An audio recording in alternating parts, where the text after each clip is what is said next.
miso na ngai ekomima ya komela kati na esobe obongo lipasi na ngai. Sur la mort de DJ Arafat, elle ne s'est pas arrêtée là, il a dit encore que il est capable, malgré qu'on lui ait déjà mis en mort, malgré qu'on lui ait déjà mis le formol, il est capable de lui ressusciter. Jésus, c'est un Dieu surnaturel. Jésus que nous prêchons, c'est un Dieu surnaturel. Bon, qui suis-je moi pour dire que c'est impossible? Moi je te dis c'est possible. Cela dépend de ce que l'homme de Dieu a écouté à la part de son maître. Mais il y a des gens que le Seigneur utilise puissamment dans ce domaine. Et si l'homme de Dieu a parlé ainsi, ce que moi je ne comprends pas, cela a passé même ici dans notre pays, non? À la mort de notre sœur Missam, que son âme repose un peu, la servante Shaouma. Elle était venue ici, elle a dit donnez-moi l'occasion, Dieu m'a dit elle sera ressuscitée. Et il y a un homme de Dieu qui dit si ton Dieu est mort, et c'est le mien. Si toi tu as peur, laisse l'autre expérimenter sa puissance et sa foi. Si ça dépendait que de moi, on pourrait l'amener là où c'est tous ces cadavres. On lui dit comme Dieu t'avait parlé, on voulait vivre Dieu. C'est possible. La chose peut paraître difficile, mais ce n'est pas impossible avec Dieu. Cela dépend de ce que tu as écouté de la part de Dieu. Au moment où je suis en train de parler ici, Dieu est en train de guérir quelqu'un. Tu sens des douleurs dans ton genou. Dans ton genou droit, tu sens des fortes douleurs. Dieu est en train de te guérir maintenant miraculeusement. C'est ce que le ciel vient de m'informer. Si tu es là, viens, je prie pour toi. Précisément dans ton genou droit. Tu sens de fortes douleurs. Est-ce qu'on peut acclamer très fort pour le Seigneur? Acclame maintenant.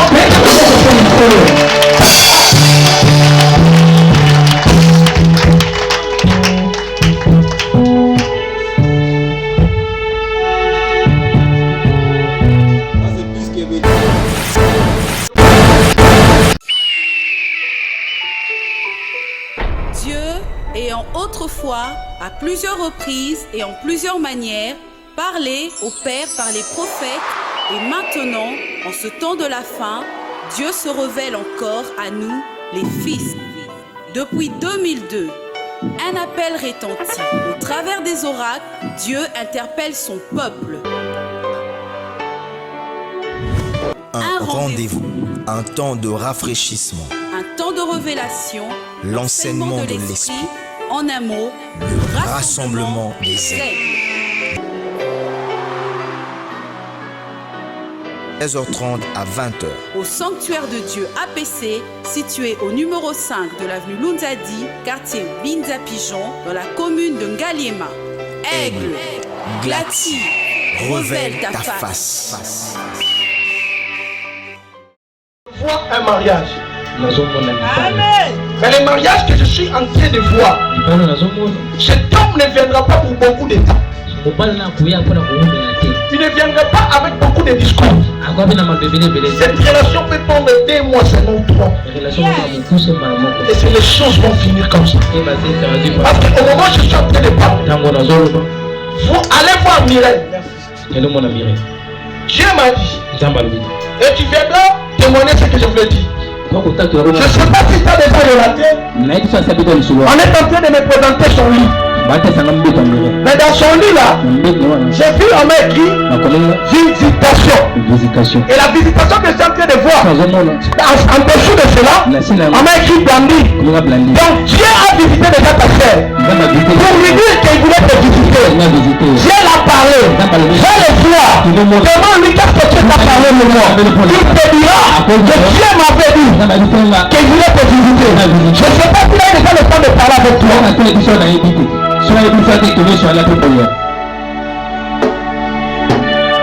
Il est merveilleux.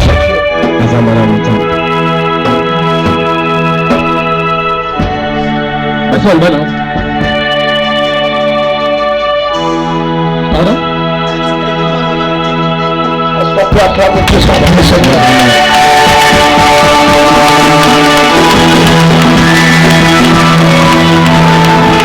Non. Dieu m'a dit, il y a une proposition. Que vous puissiez associer les affaires. Toi tu vas donner l'argent. Lui aussi va mettre une partie. Mais Dieu m'a dit, n'ose pas. Cela créera des problèmes sérieux. Cela créera des problèmes sérieux.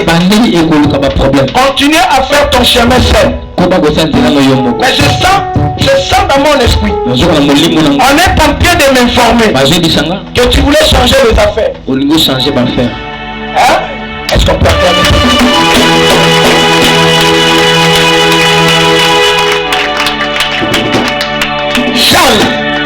Changer l'affaire.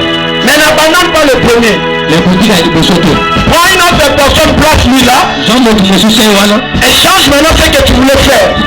Cela n'est pas venu de toi. Cette pensée est venue de Dieu. Et Dieu te poussera. C'est l'année de monter. Tu monteras encore plus haut. Au moment où je suis en train de te dire, je dis à tout le monde en attendant, vous allez monter. Vous allez monter.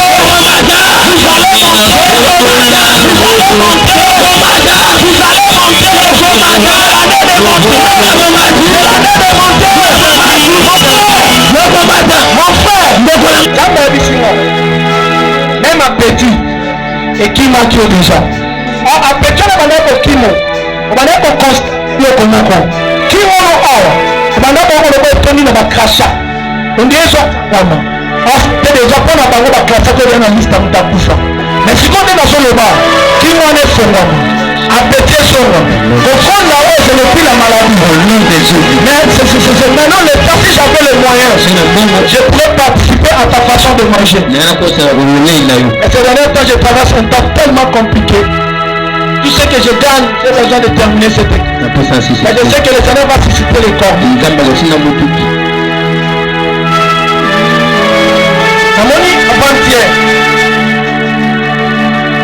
Avant-hier, dans mon même petit 18h, comme les bilans ont roulé ça là.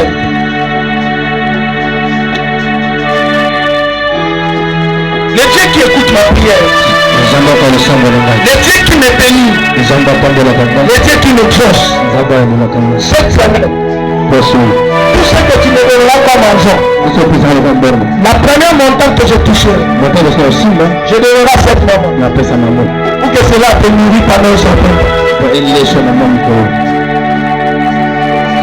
Ma prière est celle-ci. Tu ne peux jamais mourir. Hein? Ma prière est celle-ci. Et tu ne peux jamais mourir. Le Dieu qui t'a délivré autrefois.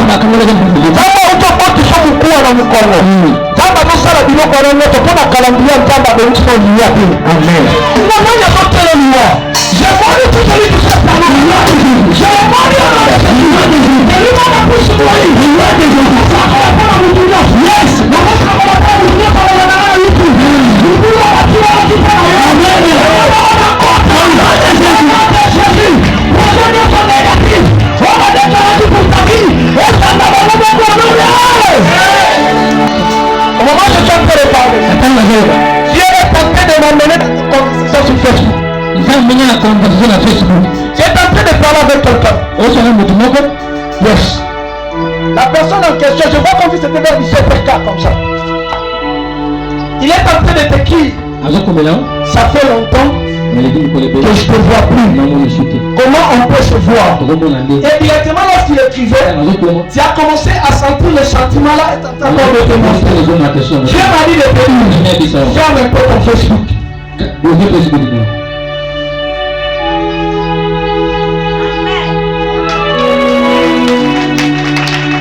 Et Dieu est en train de te chercher par là.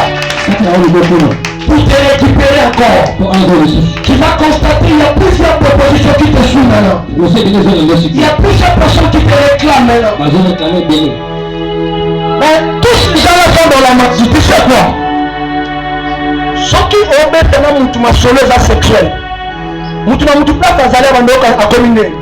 Excité, n'est-ce pas? De la même manière, ceux qui ont la kiss. Ils ont la moto. avec le seulement accompagnement l'esprit. Là où toi tu vas commencer à sentir les sensations, oh lui est en train d'envoyer ses anges. Il est en train d'envoyer ses démons pour manipuler ton esprit. Je prophétise. Ce match non se contacte avec le matin déjà. J'arrête cette hémorragie au nom de Jésus. Et là c'est des mains.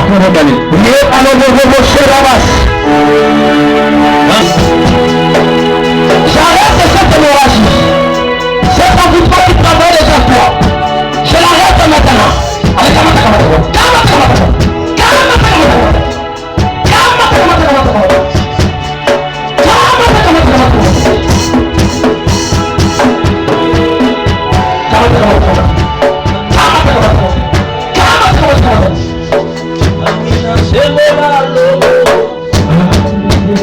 au moment où je suis en train de parler, Dieu est en train de guérir quelqu'un.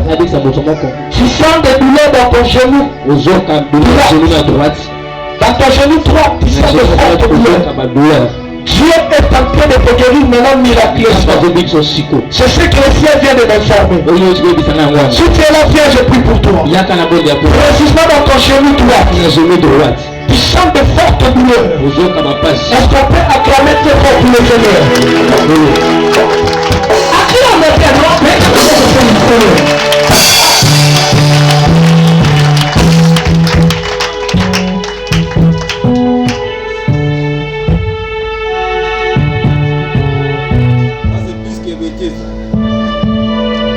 c'est plus que bêtise dans mon frère.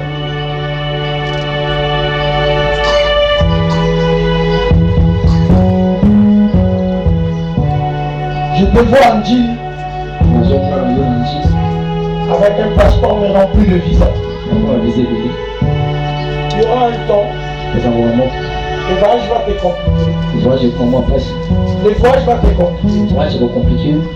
Mais après cette époque, après ces indications, le Seigneur va offrir des voyages.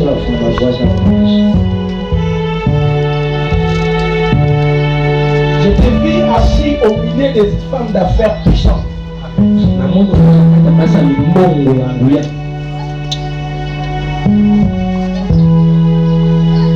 y aura un temps que tu auras des boutiques dans ce pays. Tu feras Chine, Dubaï, Turquie.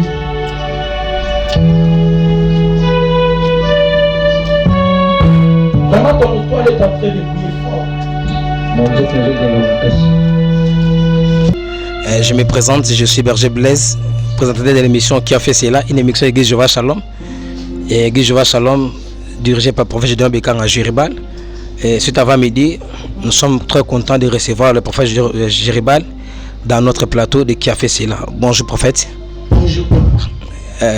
Tout le monde est invité à l'église. L'église a invité, je vois banga par-ci par-là, bon je ne sais pas, qu'est-ce qui se passe? Moi ça connaît. Mon côté Mirinda, banga par-ci par-là, mais nous sommes en pleine quête. Pourquoi? Qu'est-ce qui se passe? Nous sommes en pleine construction. Voilà pourquoi j'aime inviter tout le monde à participer à cette construction. Tout celui qui soutient l'œuvre de Dieu, le Seigneur aussi le bénit. Donc, Tozo Tonga, d'ailleurs, Tozo qui m'embangue Namboula, vraiment. Tozo qui m'embangue Namboula,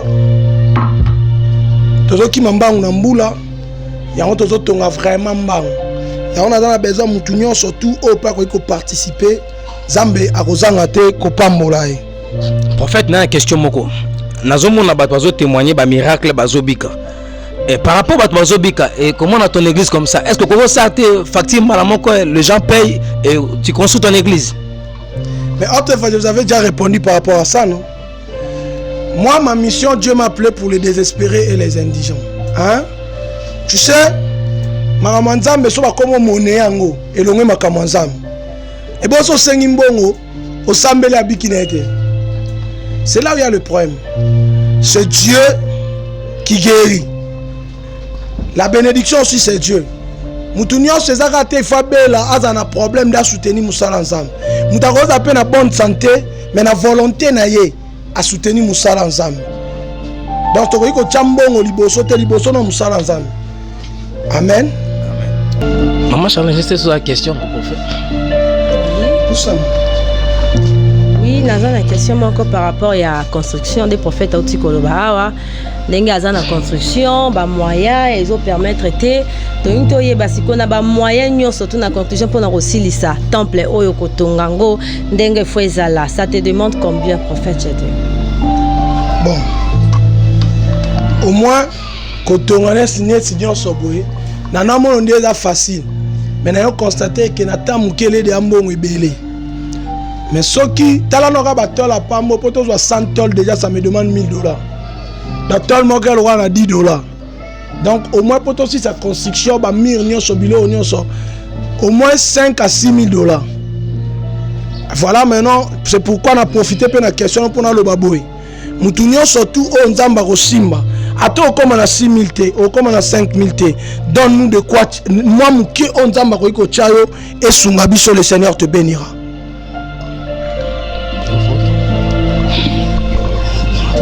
Bonjour prophète Gédéon. Bonjour papa. Naza na question mon ngana posé yo. Autrefois na participé à la culte na yo il y a vendredi. Au bag na biso le moko un prophète ne ment jamais. Un prophète ne ment jamais. Mais phénomène ni les autres ma mikolo yo basako ba komi kokosa. Ba ko zo mutu moko quelque part. Ba ine na kati église ko sana ko zaki na tuber ba bondeli po na ya biki. Ba ko zo mutu moko quelque part ko sana ko zo bosono. Ba ine na kati église mutu wana biki. Ba miracle la lukuta. Par rapport na yo. Oningolo ba ko zali kolo na bango to makambo bango ba sala oyo po sala. Bon. Musala au premièrement ezara ya mututé. Eza musala nani ya nzambe. Muta sala makamunyo eza nzambe. Beaucoup de gens échouent pourquoi? Parce que au comme linga ozwa place en nzambe. Place en nzambe on mérité yongo san ozwango. Ngaso na bimika a nazongi na prophète Gédéon. Na longa na prophète Gédéon nazongi Gédéon. Donc c'est-à-dire na nga mutu lo mutu nyonso. Et loko sala kangai na sala makambo ezangate. Ezanzambe. Bibebi sans moi vous ne pourrez rien faire. Soko moni mutu asa makambo bongo akutana na nzambe te. Nzamba yebi te azwa pe appel te. Po mutu azwa appel. Mutu nzamba benga ana makambo fa yebisa yo. Vanda na domaine nzamba yebisa yo akosala no makambo oku yo s'attendre te. Il y a des pasteurs ba milliardaires en dollars, ba millionnaires en dollars mais ba na don guérison te. Ba na don miracle te. Ape na don prophétie te. Ngana na don miracle, na don prophétie, mais dis ta condition na obunda. Donc cela veut dire et ben na mbongo te, et ben na gloire te, l'élévation c'est Dieu. Ce qui nzamba bitano élévation koki, ata sala ki enseignant ya pamba. De fils. Merci Jésus. Kana mutu moko olanda nga siko. Kande na oloba. Wana problème na misu. Précisément na misu no côté droite. Au fur et à mesure na zoloba, touche là où tu es malade. Je te déclare maintenant, sois guéri au nom de Jésus. Sois guéri au nom de Jésus. Sois guéri au nom de Jésus. Et tu es guéri. Prophète Gédéon, on a la deuxième question. Il y a 1 mois ou 3 semaines passées, les années où qui pagaille na Facebook, balaki biso moko ba collègue na yo, c'est un grand homme de Dieu. Aebani peut-être abima liboso na yo, mais balaki biso na gata ça de classe azo tricher. Par rapport na yango, ngaki na yeba, est-ce que on est un enseignement moko biblique que un enfant de Dieu awo qui ne tricher quelque part, nzamba tolérer yango ou bien bon,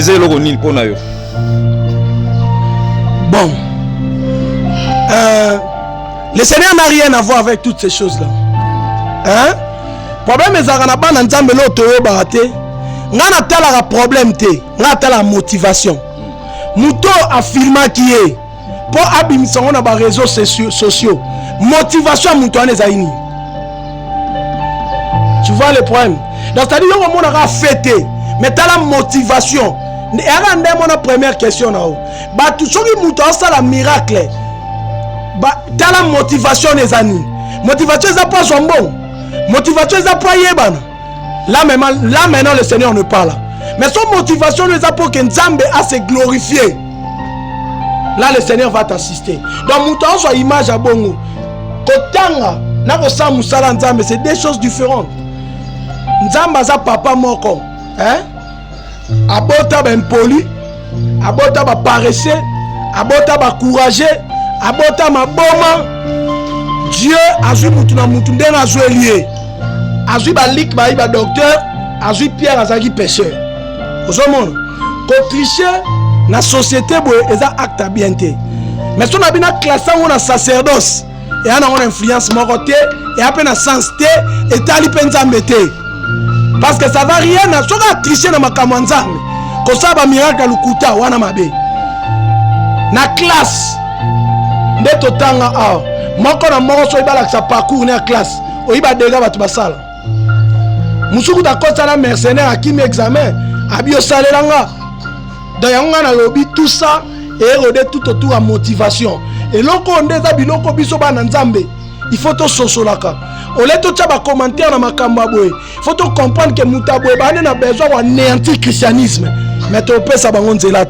Parce que on a vie à Moutou. On a besoin de classe à Moutou. Parce que c'est Dieu qui donne l'intelligence et la sagesse. À pouvoir on passe Salomon. Bisogno soto tanga to sa makamebele. Mais Moutou m'a comme l'intelligence et la sagesse à Salomon.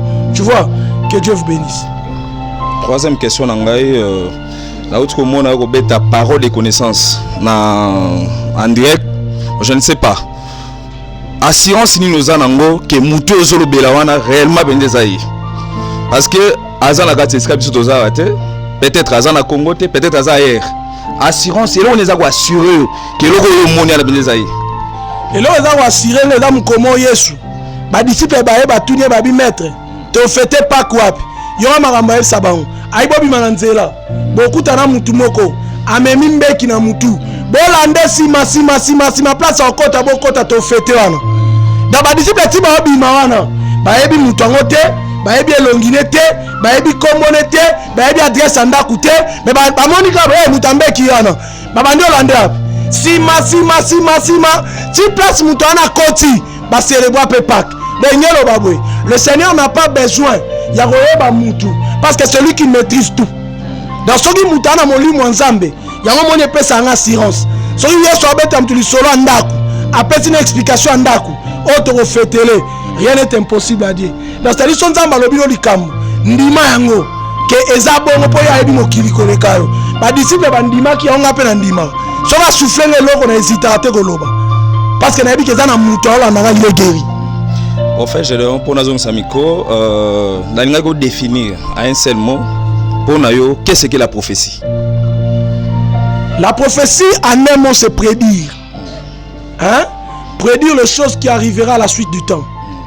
C'est ça la prophétie. Dans la prophétie ça passé te, prophétie ça makambele kate, prophétie ça li prédire. Prédire les choses qui arrivera à la suite du temps. C'est ça la prophétie. Pourquoi on a posé une question bongo? Il y a quelques temps, on a un collègue nous na YouTube a prophétisé likolo mutu. Mais quand on a prophétie na yenyo surtout beta ki wana plus mingi za passé na présent ya mutu. Est-ce que wana za bonzambe kaka ou bien parce que dit la prophétie c'est prédire, ko prédire c'est logo goya. Parce que pour mes abangote, pour mes enseignements. Mutu soko ça qu'on a plus passé à mutu na présent, wana a prophétie de la parole de connaissance. Mais il a fallu expliquer que les gens doivent prophétie, les gens doivent parole de connaissance. La parole de connaissance, on va expliquer présent Moutou, on va expliquer passé à Moutou. Mais prophétie, c'est prédit. Voilà pourquoi dans la Bible, on reconnaît un prophète lorsqu'il prédit et les choses s'accomplissent. C'est ça un prophète. Donc prophétie, c'est prédit. Mais dans la parole de connaissance, la voyance est là. Hein? Au gros, ça on l'a passé, au gros, ça on l'a présent Moutou. Donc ils ont la prophétie, mais la parole de connaissance. Dernière question avant Nazong Samiko. Prophète Gédéon, naebi ki tu es un grand prédicateur. Oza muto beta kabisagoli ya makas, oza muto nzamba etizako puissamment. Mais na mona ko pena ba direct ya ba WhatsApp te, ba Facebook te, eza nini? Olingaka te yo moko to ozaka na posa, soki muto na posa na oloko na kati église. Bon. Je bénis d'abord le Seigneur par rapport à ta question. Dans l'histoire de la femme samaritaine, là, il y a un bateau. Aïe, boya, prophète, balaka, kabisa sen. Aïe, là, bateau, baye, bayo qui est, bazonga pas femme samaritaine. Baye, bise, boy. babi biso tondimi ete po yo loba ka sakolaka mais biso tondimi papa makambo toyoki oloba na munoko donc mutu na mutu ana ndenga ondimelanga musala ondimanga po abi asakola makasi musala oloba te asambela malade abikaki musala banga ba miracle te mais il s'est prêché problème ezanga ite côté ya batu aba Facebook en direct ba YouTube en direct c'est pas un problème mais eloko ezali ba condition yo pe na moni wana c'est pas bien okochanga na ba condition na lukana non osomenga iPhone 8 plus au pesinga to S10 au pesinga to S8 facile na comme ça chaque 22 heures na tiango na ndako na ngabwe na koti na Facebook en direct na bando pambola bana nzambe na mateya na ba prophétie na ba prière dans cela dépend l'appareil on en a hein voilà na problème te na dispo bon même yom to la nanga soko sepeli envoie-moi cet appareil j'en ai besoin là maintenant pour le manga na ba direct nazanga monte tu sais que dans mon église j'ai beaucoup de prophètes non donc c'est-à-dire son les ba direct na ko ba no sa to sakola bon pe ba sakola donc c'est un peu ça ezate na banga ka ezate na vitaka ezaka ke so la joie pareil il y a qualité wana na lukaka je peux le faire. Merci beaucoup professeur. Ah, Dieu vous bénisse. Bonjour professeur Gédéon. Bonjour ma sœur.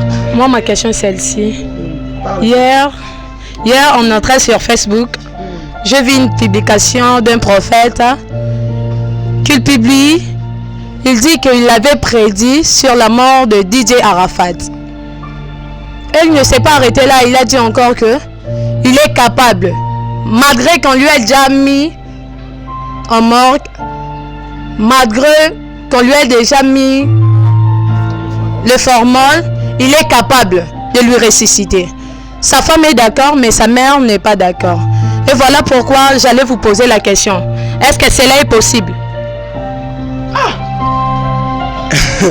Est-ce qu'on peut acclamer très fort pour le Seigneur? Acclamons pour le Seigneur.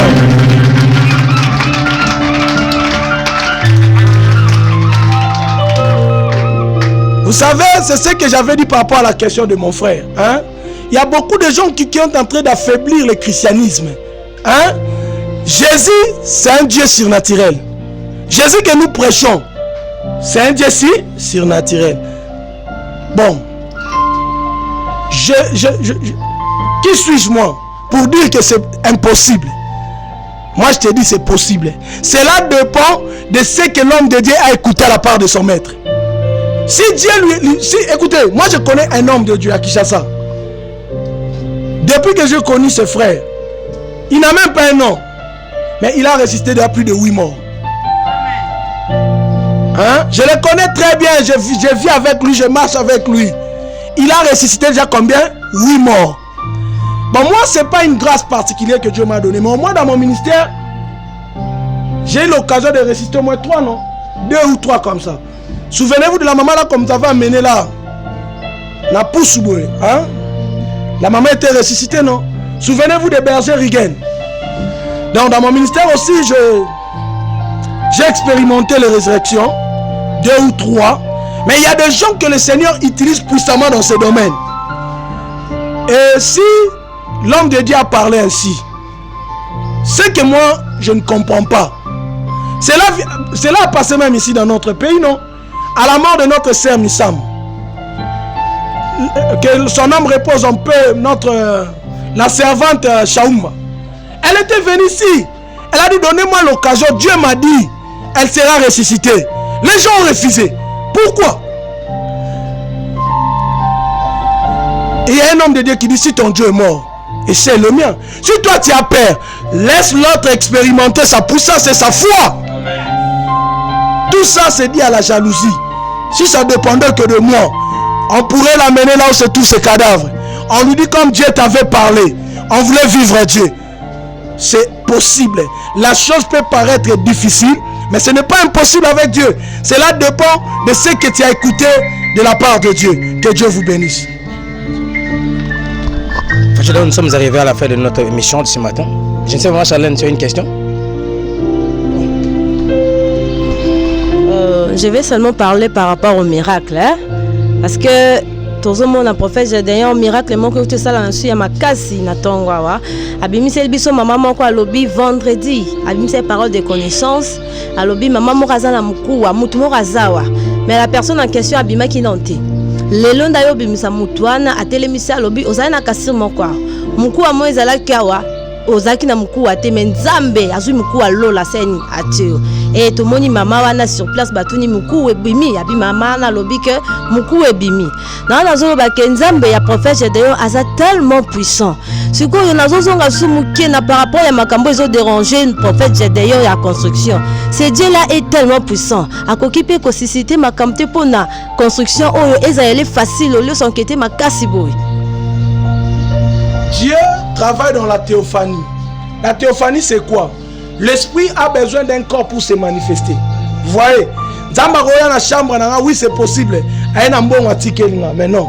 Dieu, dans chaque chose, a créé un besoin pour nous samutumo bolam. Zamba créé l'un sous les camo et puis ça la ramutumo bolam. Il n'est pas qu'un Dieu qui guérit le malade, mais il est capable de bénir aussi, financièrement, matériellement et spirituellement. Que Dieu vous bénisse. Est-ce qu'on peut acclamer très fort pour l'Éternel?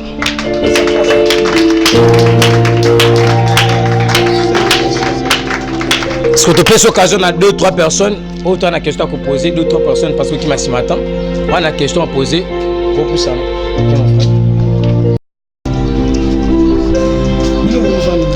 Bonjour l'homme de Dieu. Bonjour papa. Naza moko ya ba na église. Question na poser ça par rapport à la construction. Namoni mo eza makasi bat batondi ebele boy toza mebele batafani sous soleil malgré moi l'église est belé ou eza VIP mutako kepi na ba condition na mais bat bafani ebele o bazotala ba équilte pas na yo secret nezani.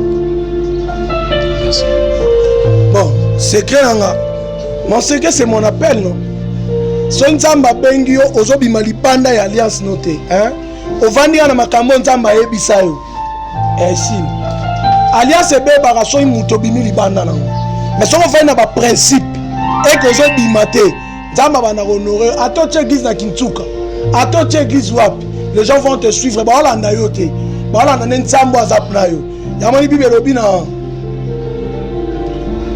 ebi muto azana nzambe to simbe na bilamba to kende naye c'est-à-dire partout où muto ana nzamba le kaka batu ba témoigner que cet homme est avec Dieu. Tu vois, dans un de témoigner. Dernière question, dernièrement, awa, au bandé ko sa émission, ozoluka mbongo ya location pour na kofuter l'église quelque part pour longwa a. Mais à un certain moment na moni, au bandi construction. Bandi construction, tous ça se poser question. Peut-être que ça na mutu pa landa qui a assisté pour na déplacer l'église. Mais mon bandi construction na même place. Derrière ça, on y a le banini. Place où déjà, ils a yayo, yango bandi construction, ils ont 5 nini parce que peut-être que quelqu'un a $6 000. Peut-être que quelqu'un ils ont de là, place de Josué, aux autres tonga ou bien aux armes comme sous aux autres canisa on a eu ici. Je suis prophète de Dieu, hein? Dieu a des choses qui m'a révélé, hein? Nazo tonga d'abord. Parce qu'on a comprendre que c'est ici que Dieu a aligné l'église ezala. Tozana noawa, yango tozo tonga de façon que so bambula ne bandi, to bandeni to ko contrango. Mais na yebi que nous sommes à place par la foi. Que Dieu vous bénisse. Dadi to comme na suka, soko pe bato balandi biso. Bana so balandi biso. Frère Nico, si tu as une question. Il n'a pas de question en fait, si tu peux prier pour tout balandi biso, je ne sais pas. Frère Franck. Prophète Gédéon, nous avons une question à poser avant de clôturer. J'ai vu beaucoup de miracles dans cette église. Si on a même pensé plus loin, si on a compris bien, c'est que nous avons incapable de reprendre.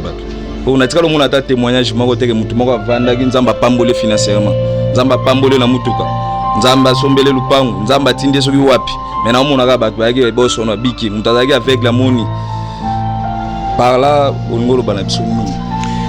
Na école, soki école sali 40 ans et que bimisino ministre mon côté, ils a faute enseignante. Et ça faut qu'il y ait en école. Donc par là, je voulais dire tout simplement, le Dieu qui guérit. La bénédiction a un autre principe, le miracle aussi a d'autres principes. Je prends un exemple. Pour que quelqu'un soit guéri, Dieu m'a donné le don de miracle. Et il dira à la personne, il faut avoir la foi. Mais pour la bénédiction, Dieu a changé le principe. Dieu a dit, donne, il te sera donné. C'est fini. Là, ce n'est pas l'homme de Dieu. Là, maintenant, c'est l'acte personnel. Quand quelqu'un voulait expérimenter le miracle, cela dépend de ses... Si quelqu'un voulait expérimenter le miracle financier, cela dépend de sémences qu'il est en train de faire. Voilà pourquoi dans le livre de Malachie 3, à partir du verset 7, la Bible dit, vous êtes maudits parce que vous m'escroquez les offrandes et mes dîmes.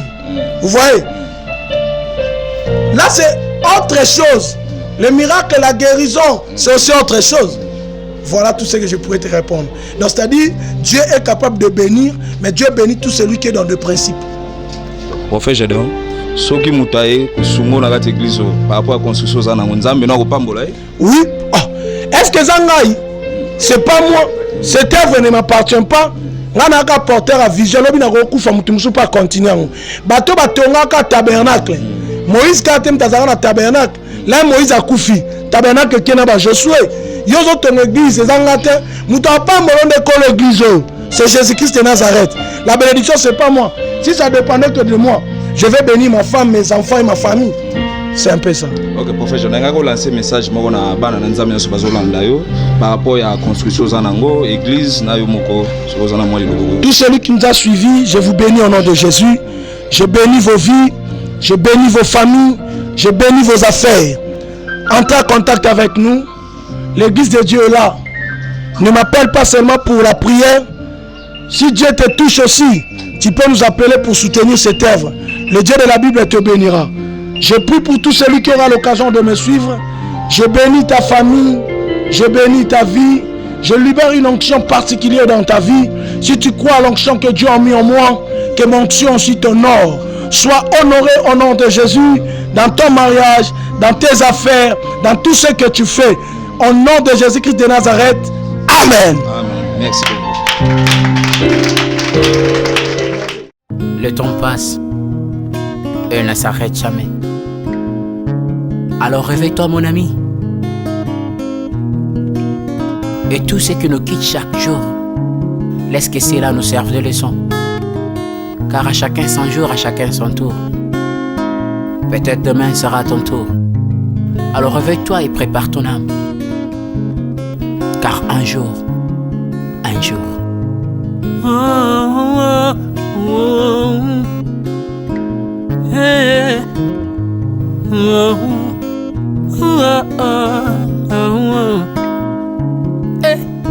Le temps passe, le jour s'envole, s'en va si vite sans laisser de traces.